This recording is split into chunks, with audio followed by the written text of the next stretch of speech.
I just wanted to mention before this video starts that I recorded my reactions to episode 1 and 3. Why? In one session after a 12-hour shift while being ill and not being able to sleep the night prior. Oh shit, he got the blicky! And that sometimes, for some reason, I get really energetic and borderline psychotic whenever I'm so tired and burnt out. I'm fucking hyped!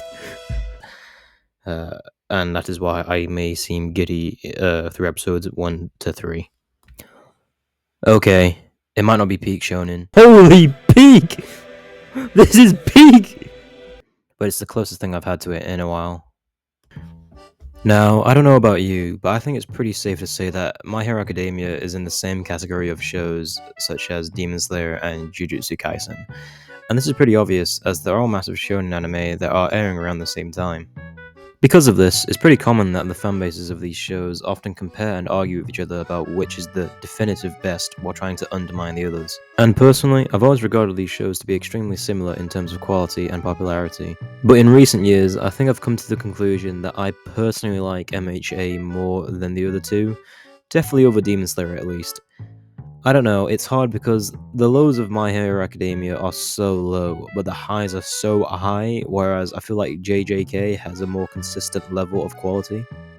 An example of this is with the festival arc and the repetitive training arcs compared to like the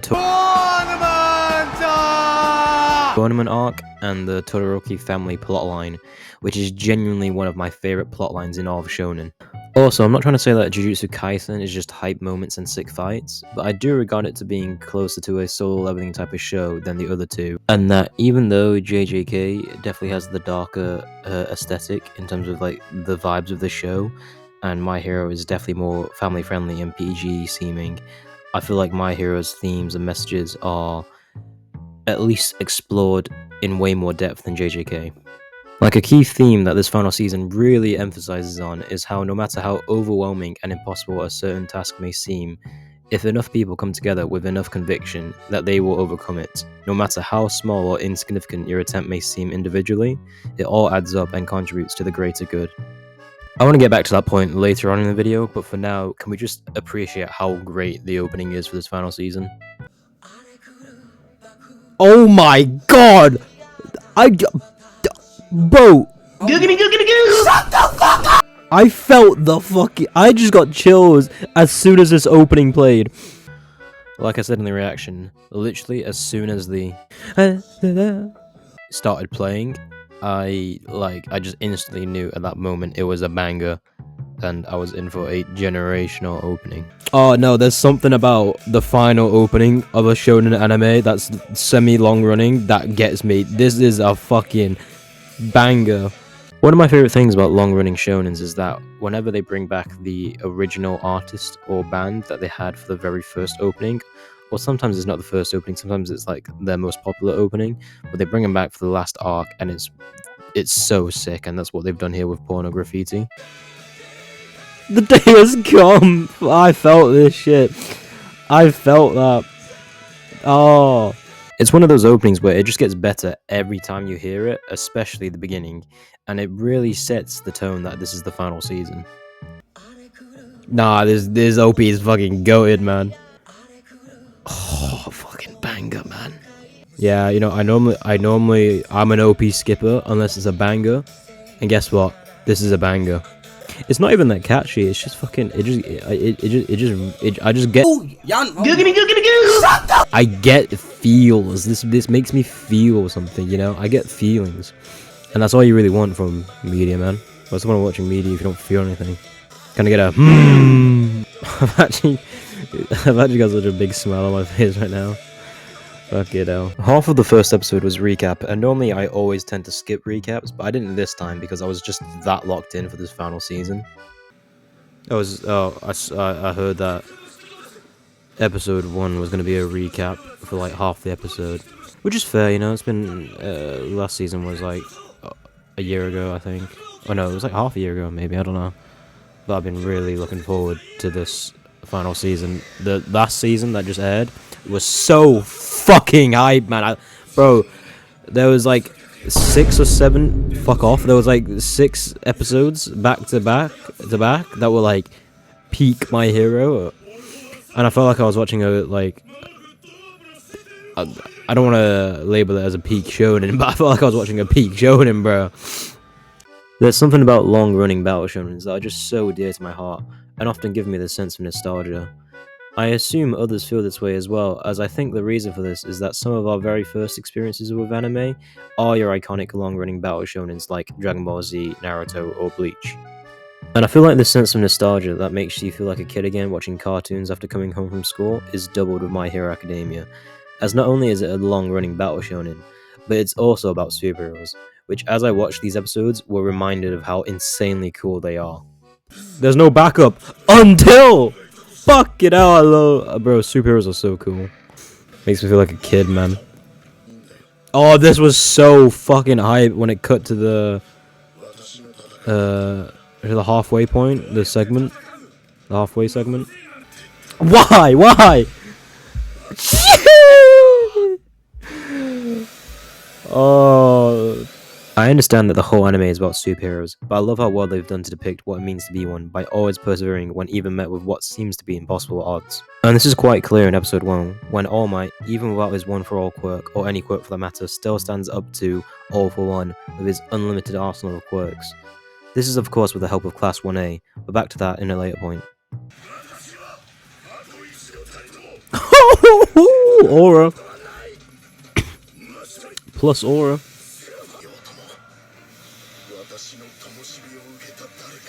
Oh my god, that's why superheroes are so fucking cool.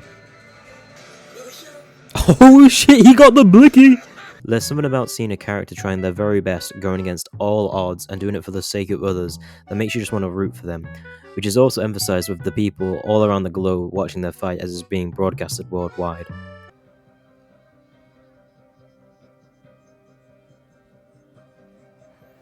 He doesn't know he's watching a goat! He's watching a goat! You know what's crazy? This is how locked in I am for this season, and how excited I was for this season. I'm watching recap. I normally skim through the recap or like just skip it entirely. I'm watching recap. I'm so locked in. Fuck it all. Dozens of minutes earlier. Bro, it's actually crazy that this was just like under an hour ago. They actually just like they had so many fucking things going wrong for them, and they stood on business, because that's what superheroes do. Because they're fucking goated. Superheroes are the fucking best, man. This final arc as a whole does an extremely good job in highlighting the severity of the current situation, when the heroes are really up against the wall. This is evident throughout the entire final war arc, with there being 2 major endgame level threats in All for One and Shigaraki, with the whole situation with twice as overpowering duplication quirk, and with Dabi's nuke about to go off.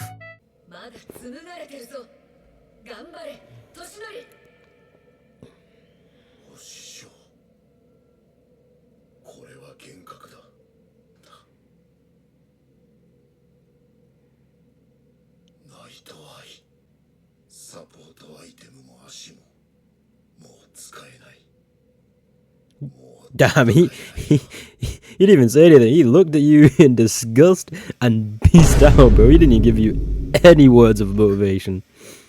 Sadly, however, it was obvious that in the end that All Might was never going to win this fight, and that he got his shit rocked by All for One. And just like that video of that monkey wearing that snake around his neck like a chain in front of his homie, All for One brings All Might's nearly dead body to Deku just to show off.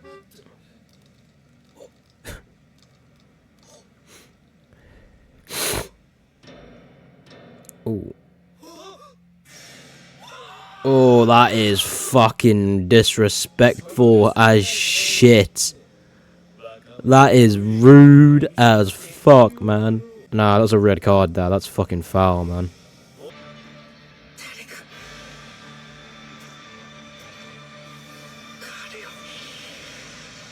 The GOAT? Nah, you can't be giving him this type of entrance, man. You can't be giving him this type of hype. Fuck! Bro, giving a character with this much love an entrance this badass is fucking insane. The end of an era. But guess what? It's a new era now. Oh, it's their time. He's passing down the torch. Bro got his card back. Oh, I'm so hyped. I'm so hyped, bro. Okay, before I get into what is clearly the key message within this final arc that is heavily emphasized within the 3rd episode of the season, I just want to take a minute to appreciate the final ending of this series. Oh, fucking what a fucking cliffhanger. This ending visually looks stunning already. What the fuck? Nah, they might have gone fucking banger for the opening and the ending. As soon as the ending started playing, I instantly recognized the voice, as they're one of my favorite artists for anime openings and endings. However, it took me a few seconds to remember the actual name of the band. Oh my god, I forgot who this band is, but I love this band as well. Bro, that was like, bro, whoever this is, I forgot the name, they do that in so many songs. It's Bumper Chicken! Oh my god, it's Bumper Chicken on her ending! Oh, they're actually goated. In before, they're not Bumper Chicken. Nah, this is Bumper Chicken, I know my goats. Bumper Chicken are them, they're goated. There, I knew, it's Bumper Chicken, the goats. Bumper Chicken have made many different songs for anime, whether it be an opening or an ending. A popular one that I can think of off the top of my head in recent times is the Spy Family opening. I don't know if it's 1 or 2, but personally I love them a lot because they've done the first opening and first ending for arguably my favorite anime, March Comes Like a Lion. I absolutely love their work in that show. Right, we are watching episode 3, straight after watching episode 2, straight after watching episode 1. We are in one sitting. I don't know how many episodes I'll get through in one sitting. I am absolutely shattered mentally and physically. I've just done a fucking 12-hour shift, but fucking we live for peak shonen. See, I was literally about to go back to my old habits and skip this recap, but you know when you're enjoying a show so much, you watch the recap. That is me. Aura. You can't be doing that. That's fucking that's an aura overload. Too much aura. Get off that nigga dick, bro. What is you doing? What? No. How greedy. Yeah, no, given a fan favorite character this much fucking aura, not only is he a fan favorite, he's the fucking studio favorite, clearly. Like, Jesus Christ. Oh, fucking banger, man. The day has come. Yeah, they call me porno graffiti. Bro, Martin's locked in on peak. I love the repeated message this season of how every little individual effort to a joint cause, no matter how insignificant it may seem in the grand scheme of things, will come together to contribute to what initially seemed like an impossible task. An example of this is All Might's undying will to stall All For One even at death's door, to which every second was crucial for Bakugo's triumphant return to save the day. Even before in episodes 1 and 2, when All Might was using his armor to fight All For One that had the quirks of everyone from Class 1A, it was a metaphor for how if the students from Class 1A were to fight All For One individually, they would obviously lose, but when joined together under the same goal with All Might's decision-making and influence, they can achieve something greater when they're united. And you could say, well, it didn't matter at the end of the day, because All Might lost that fight, and the outcome was pretty obvious from the beginning. However, he didn't lose, because his condition for winning that fight was just for All For One to lose, and even though he didn't land the final blow to do that himself, he definitely did enough damage that accumulated over time, and even stalled long enough for Bakugo to come and finish him off at the end. And it's not just All Might, it's Endeavour, Hawks, Dark Shadow, Earphone Jack, even the people that just believed and prayed for the same outcome.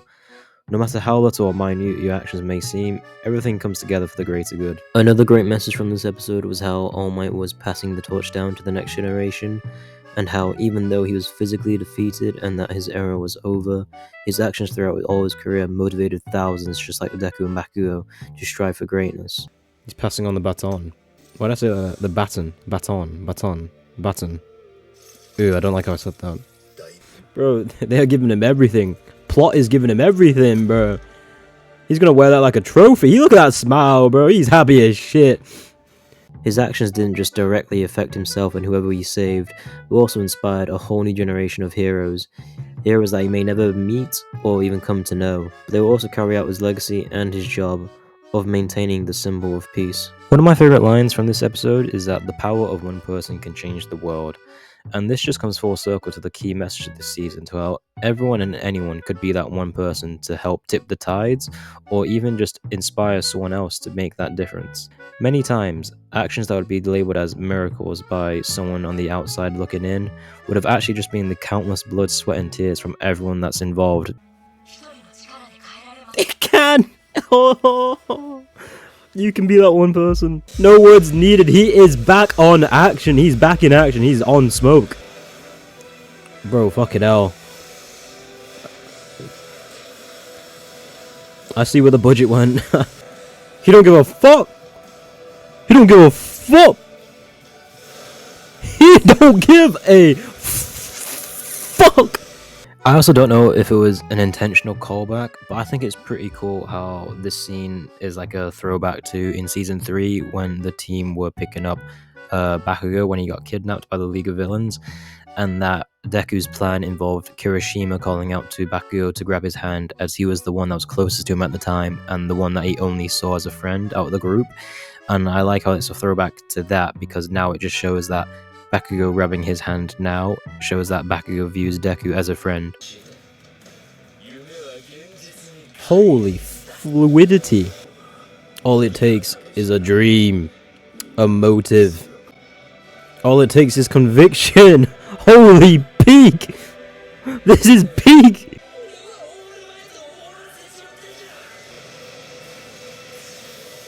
But he was the one to save him in the end. I'm fucking hyped! Oh, you can't be doing that. Oh, you can't be slowing down the fucking shift after that, man. Bro, I just got fucking edged. The hype I felt then was unreal, bro. There's something about I don't know his name, but Bakugo's voice actor is one of my personal favorites. He voices so many goats. Yeah, shout out to the voice actor Nobuhiko Okamoto, man. Like, you can really hear the energy in his raspy voice that really amplifies the energy for hype scenes. He voices so many goats like Usui from Maid-sama, Karma from Assassination Classroom, and then some of my favorite characters from my favorite shows, like obviously Nishinoya from Haikyuu, Nikaido from March Comes In Like a Lion, and then Himmel from Frieren. Damn, edge shot. Edge on the edge of life. Never mind, he's dead. And he gave him that boost. He gave him the "you're him." He gave him a "you're him" talk. He is feeling himself. He's gonna put in work. He just got like an emotional power up, a slight physical power up, a second life. Bro is gonna be feeling himself. Cold. Damn, he gave him PTSD. Gave him flashbacks. Fuck. Those explosions looked extra crisp. It felt like Studio Bones was giving all the Bakugo fans their fan service this episode, as the animation was insane with crazy fluidity, impact frames, and like the amount of sauce they gave Bakugo felt illegal. Fucking or I need to stop saying that word, bro. It's getting a bit cringe. I think it's pretty obvious to say, but I did not stop saying the word Oro. One of my favorite things in anime is when they're trying to show how fast a character is moving, so they slow down their surroundings, and they do this with the raindrops in this episode, and it's so cool. Yo, fucking hell.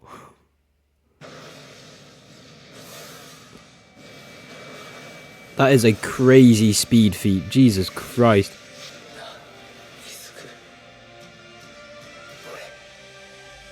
He's here! He's here! Bro, he's doing a Gojo, bro. He's feeling high as fuck. Fucking impact frames! Bro, I want to say it again. The studio gave this guy so much aura. Get off that nigga dick, bro. What is you doing? What? No. Bro, this soundtrack is going fucking dummy. Bro, he called himself by the nickname. Okay, I'm gonna be honest. At this point in the video, my reactions to episode 4 to 7 were really bad.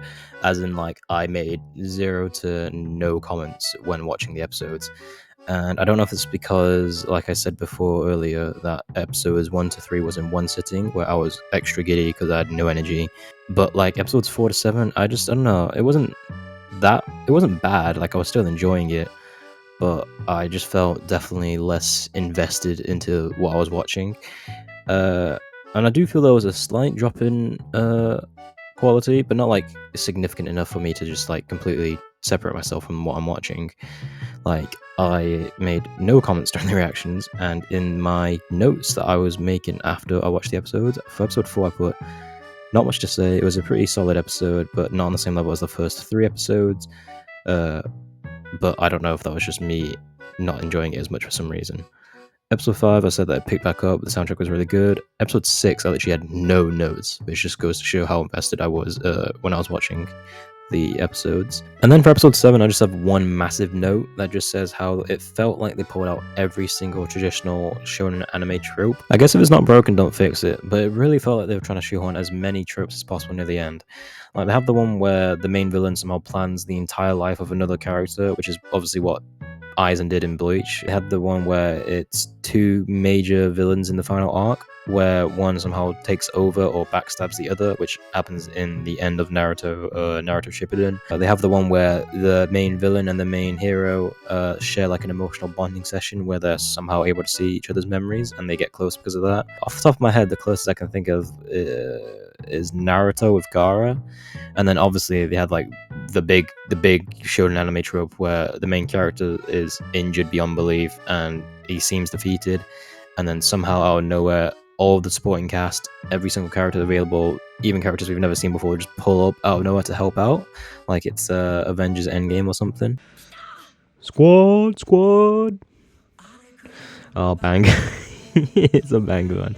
Just to let you guys know, I'm currently watching this episode 8. It just came out yesterday, so I'm a day late, but I'm currently watching episode 8 right now, in the middle of editing this video that you're watching.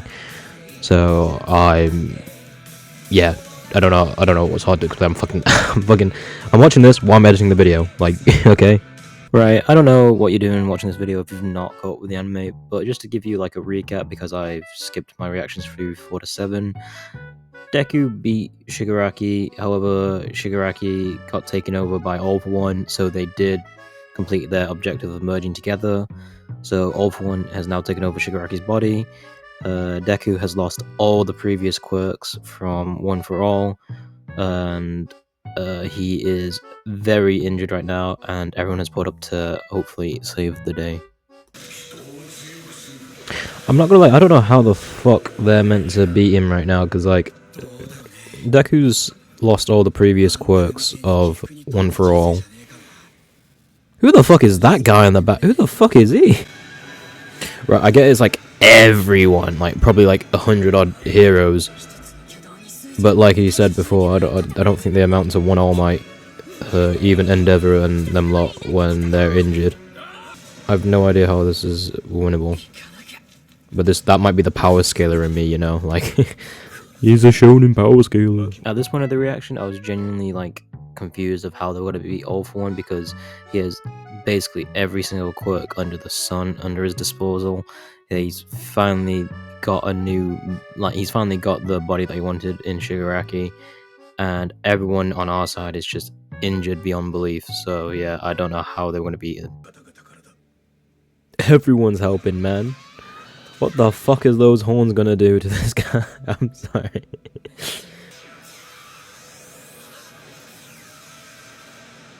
Right, who's tanked that then? Oh. At this point of the episode, my dumb shonen power scaler mind finally realized that the way they're gonna beat him is together.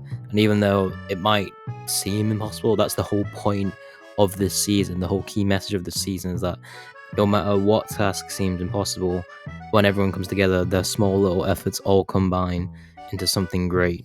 Oh my god, you know how I was like questioning how they're gonna beat it? It's because it's through everyone's efforts. Like, this whole fucking theme of this season, everyone's small little efforts, they're useful and helpful in any little way. Oh my god, they're playing this fucking banger. Oh my god, the soundtrack is actually this soundtrack might be goated, you know, like actually top tier. I'm not joking. But the streaming is is streaming their shit. I'm getting chills. A shout out to the composer Yuki Hayashi, man. He made an absolute banger of Yusei Run. He's also made probably my favorite Haikyuu OST above. They do sound quite similar, but they're both bangers, man. You can definitely tell that he's composed both of them. Oh shit! The plot's fucking him up. Oh my, he actually looks so different from that first episode. Wow. What a soundtrack, lad. Oh my god, this soundtrack's making me feel things. Oh my god. The power of one person can change the world. And he's inspiring everyone to do that. How did you feel to notice what? Oh, the plot. You're telling me the plot fucked you up. I get you. Yeah, at this point, I'm not gonna lie, it did felt very underwhelming with how All For One was built up, as in like he finally got his perfect vessel that he's been working towards all this time. He's got all the quirks that he has, and then he just gets defeated by one punch from Deku. And I get it's not one punch, it's the cumulative effort of everyone together putting in all their joint efforts together to come towards this one goal, and that is the theme of this whole season.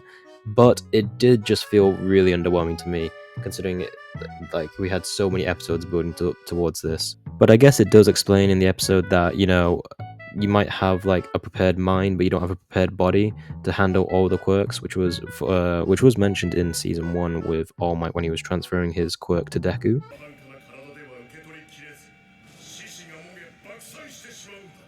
Oh, foreshadowing. Wow, they really got his ass. Plot really fucked him up. Oh, okay. He's just gonna be a sore loser about it.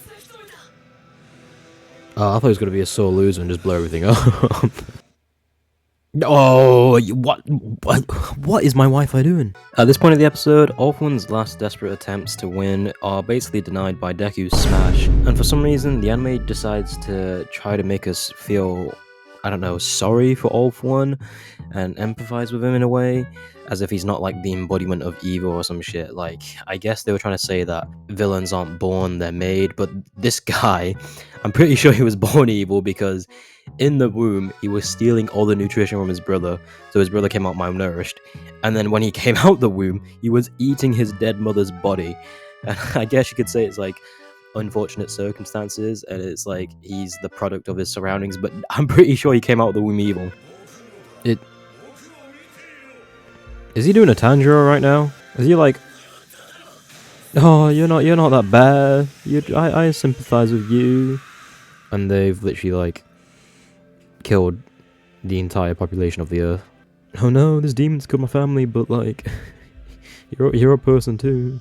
But yeah, to give my thoughts on this season so far, and basically for the whole season, because the final arc's basically wrapped up now. The remaining 4 or 5 episodes is basically an epilogue, which I am glad that this anime is doing, because the manga, I'm pretty sure the final arc ended, and then Horikoshi, the mangaka, went over and retconned a few things and gave a proper ending just to wrap up some things, which I definitely do like when long-running shonen anime do that, or manga do that, because it's really nice just to like tie things up at the end and, you know, answer some questions that we might have had. But yeah, I definitely enjoyed this season. I've enjoyed my experience watching this anime as a whole. These last 9 years with My Hero have been, it's definitely had its ups and downs. The ups, like I said before, the ups are so high and the downs were so low, but as a whole, I definitely enjoyed it.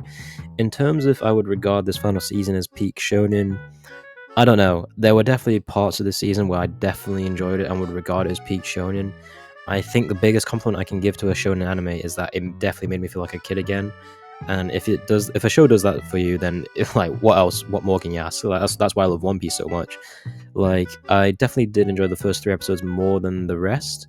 I don't know if that was due to just my personal viewing experience, or maybe I prefer Bakugo to, but maybe, yeah, no, that might be it. I prefer Bakugo and All Might to Deku as a character.